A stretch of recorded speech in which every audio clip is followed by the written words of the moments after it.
Hey, good morning, Kelvin. Good morning, Guy, Happy Friday to you. and a happy Friday to you too. Oh, we've made it through another week. How do we do it? That's another one ticked off. Yeah. The Friday show today on November the 4th.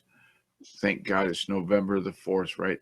Well, it'll be November the 8th soon. We won't go into that. Just that many days left in the election process. But on Fridays, we do the Friday wrap up. And so the show notes that we're going to wrap up look like this. If you get to the blog by going to blog.guyercookonlineservice.com, but you can get there easy. The kind of the household word that we're going to use is to go to the guyercookreport.podbean.com. And the link that's there will take you to this content here. And all of the audio will be on Podbean as well. So when we get the edits done and we have the audio uploaded, you can go here. And so, and wrapping up and looking at the links of the previous week. Are you going to share the screen? Well, you think I should? Yeah, give it a go. That'd be a plus. Let's see, screen.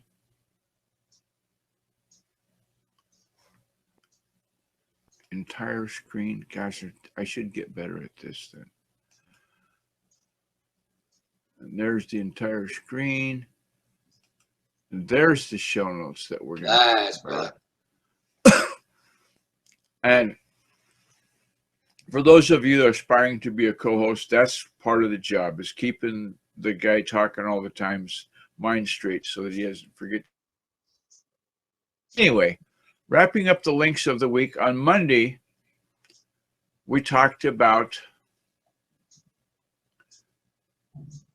the security of e-commerce sites. There's a thing called the Open Web Application Security Project. You can see there.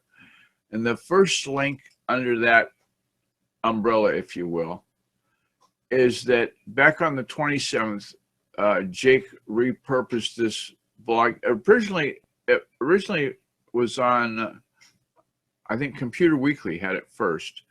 Anyway, they talk in here about the fact that 13 serious security updates occur on most retail online sites. So the people that give it that measure, this link here is the Open Web Application Security Project. It's a worldwide nonprofit charitable organization that anyone can join. If you've got a retail online service site, storefront, whatever you want to call it, I would encourage you to give this a go and become involved in this online community.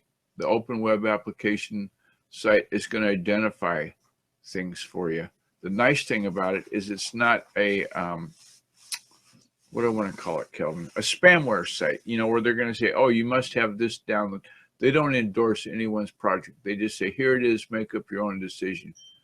So then, in terms of people that are commercial in this, and one of the places you can go to and consult, and these guys have a 30 days free trial account, White Hat Security. That's their little slideshow that's going there. And if you ask somebody, well, who does the audit of security on your site? The people I've asked so far don't really know. They don't know that it's, oh, Bob Jones does that, or whatever name it is. It's just somebody someplace, but gosh dang it, I don't know who it is. So there you have it. That's the Monday show, as we talked about security flaws in online sites and making yourself aware of what those might be. SEO Tips Tuesday was involved in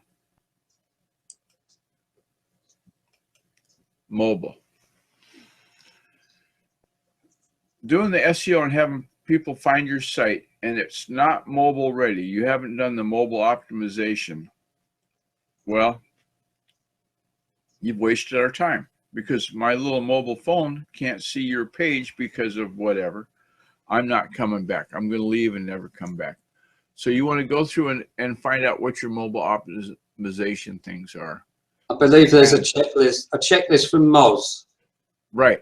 This is the Moz checklist that covers all of those things, like page speed, which is listed first, and we'll get into that in just a minute, that you don't block CSS, that you don't use Flash, etc., etc. Go through and look at these things, and once you get those right, and you've done that checklist, you can go then to this site.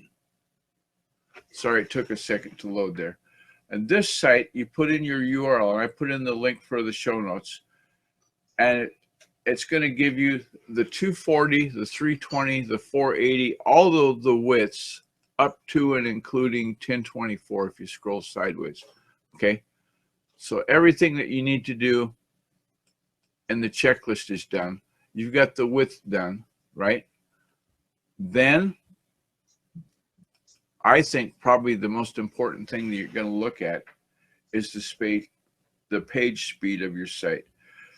And Moz has got a good page there listed. And page speed can be measured two ways. There's how long does it take for the page to load, which is what the first thing we're going to think of. But as an engineer, what you might think of is the real measure of the worth is time to first byte. How long does it take to get from site A through all of the jumps on the internet to site B? And what millisecond time return is it on that first byte? If the first byte doesn't come back to you for several seconds, the page load is going to be even that much slower, okay? So you want to give that a go and look into that because it's important. So let's get that out of the way and we'll go back to the page that has our show notes, and we're going to scroll down so that we can get to the part that's about Wednesday. And Wednesday is basically about what's on our mind. And what's on our mind this past Wednesday is, can customers find you online? Simple as that. Have you checked your listings on Google and Bing and other local search directories? Because you're going to have local search directories that are there just for the purpose of where you live, okay? And to find those places, you can click this link. You can go here to this one. Moz has a link if it loads up ever. Why is this so slow? Are you still there? There we are. You simply put your company name. I put our company name, Vdomain Hosting Inc. in there, and put in the postal code.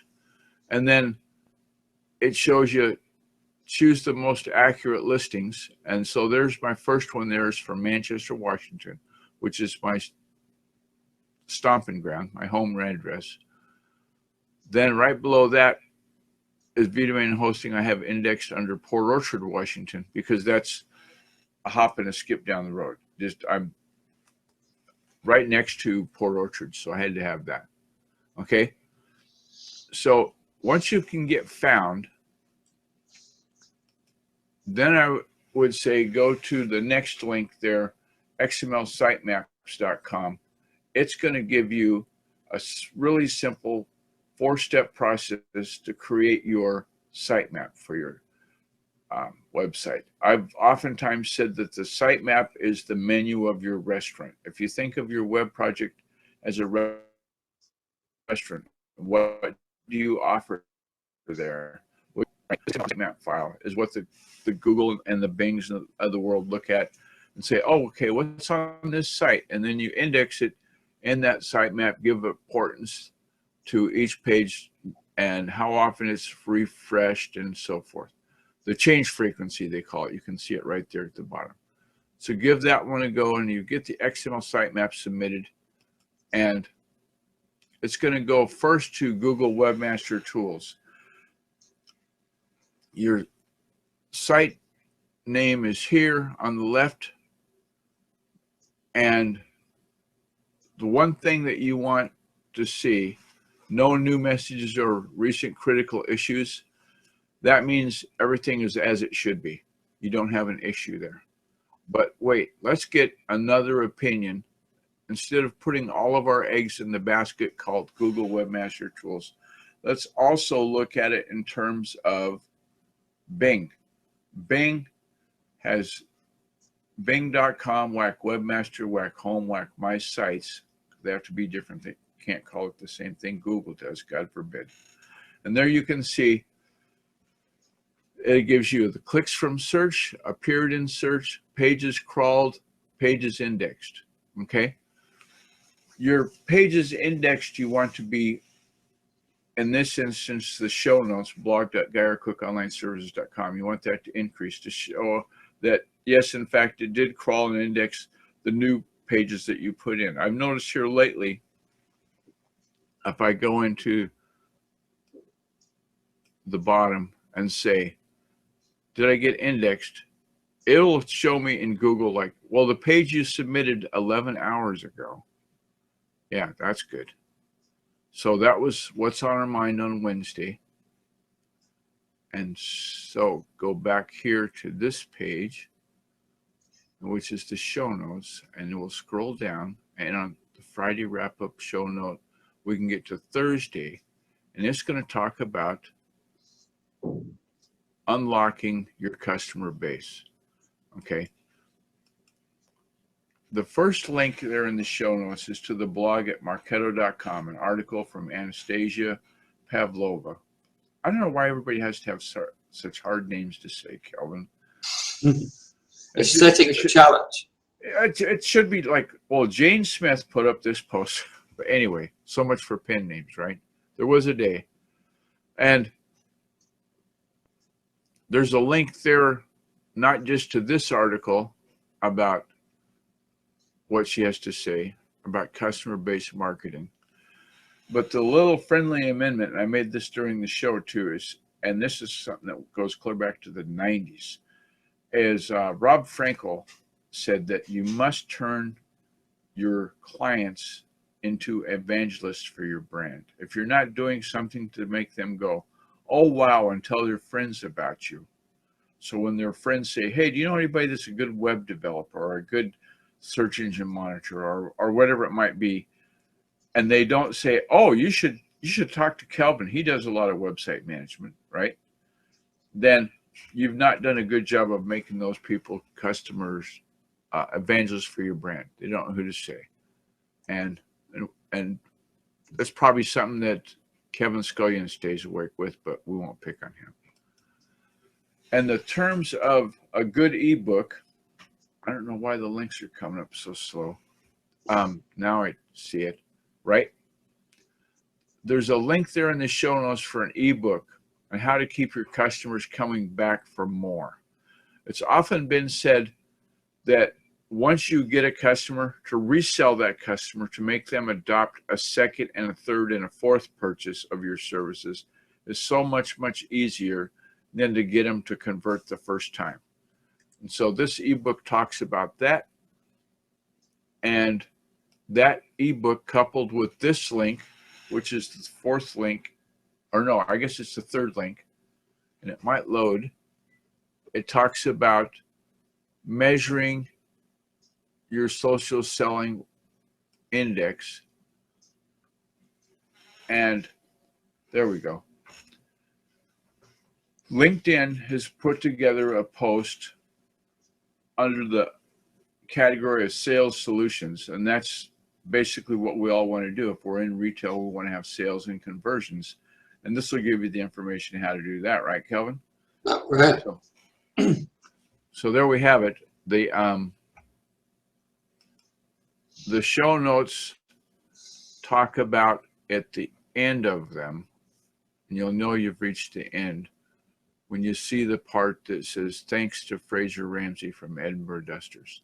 Now, Edinburgh Dusters, the company that likes to clean, based in Edinburgh, Scotland. If you find this web page, you've got the number to call if you're on that side of the ocean. Edinburgh Dusters, they're hosted by virginmedia.com. And when I in fact, Fraser's one of the people I asked, do you know who manages your security on your site? And he's replied, I think it must be Virgin Media.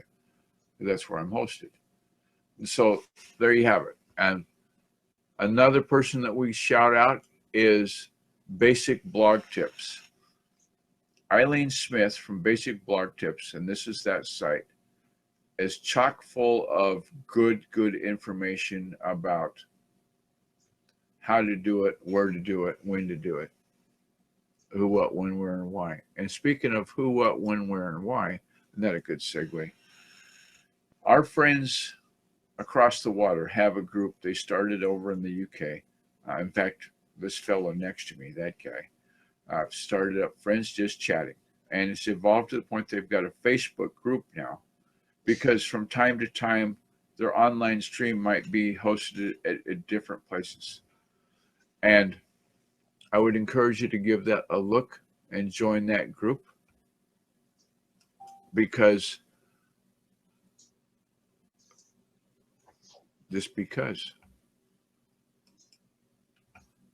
now, if I can go back to my screen. Oh, I have gone back to my screen. Well, that's odd. I wonder where that went in the browsers. So anyway, there you have it. That's the links for this week. That's the shout outs for this week. Have I forgotten anything? Just that we should wish everybody a great weekend, and we'll see you on Monday. Well, that's absolutely right. Be there or be square. Or they, if you have a new car, they say, "Come as you are, stay in the car." That's the other little catchphrase. And Fraser Ramsey lives and breathes for those. And so on that note, I'm going to say those 3 magic words, Kelvin. You have a good weekend too. And you. Oh, great. I'm not going to deny anyone the chance to tell me have a good weekend too, because we do need to have one. We've got a big downsizing sale going on. It's a moving sale that we're conducting, and that's the end of that shameless plug, because I don't expect anybody to fly over from England to take part in the sale. But I've said it. So it's a wrap.